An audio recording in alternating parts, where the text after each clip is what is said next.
Question: how many of you have one or more of these following apps open on your phone right now?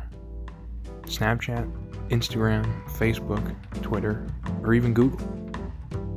Now, follow-up question: have you given any of these apps permission to harvest your audio data, camera data, or even storage at any time or any place, even when you're not using them? The answer may unfortunately be yes. By default, these apps use your microphone in covert ways. When you have the app open, or simply just in the background, it's possible for them to be listening at all times. When they are listening, what they are listening for specifically, brand names, product names, anything to do with any sort of consumerism. If they can keep you engaged and keep you spending money on the platform, then there's no reason for them to be concerned. Multi-trillion-dollar companies like Facebook and Google have used this process to veritably enslave their user base.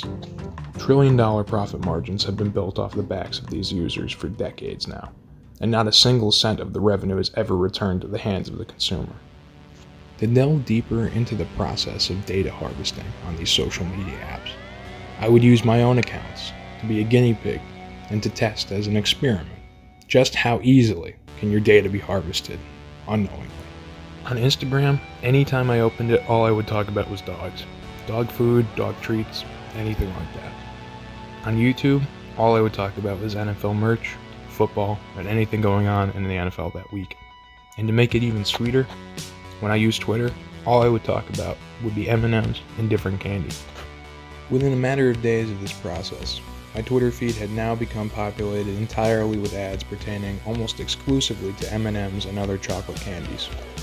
Similarly, within 72 hours, my Instagram feed had now become almost exclusively populated by, you guessed it, dog treats, dog toys, and other canine supplies. And as for YouTube, within a week, everything I saw on the platform had to do with NFL. It wasn't just the ads. Anything on my home screen had something to do with the NFL. They just tried to shoehorn in some sort of the element of football, just to make sure that I was still engaged and keeping my time on the platform. So what does all this evidence mean? Well, it means someone's listening. It means that something's listening, taking account of all the relevant information it thinks that there is in your life, categorizing it, and making sure that it has a list complete with everything that you're interested in. Now, it just may be that this is just a benevolent process and it will continue down this road, but there may be a sinister future ahead of us. Our main concern has nothing to do with these apps overall. It has nothing to do with the non-conscious systems that are simply collecting our data, harvesting it, weeding through it, and producing the most accurate amount of product placement as they can.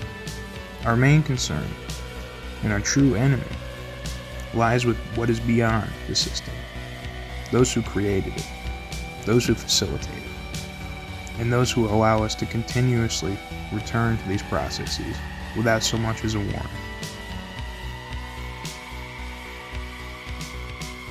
That leads us with a final question. Who watches the watchers? So I ask, heed this tale. Be cautious. Understand who you're giving your data away to. And understand that you alone have the freedom to choose whether or not you wish for it to be harvested. And if you have the choice, turn the microphone off.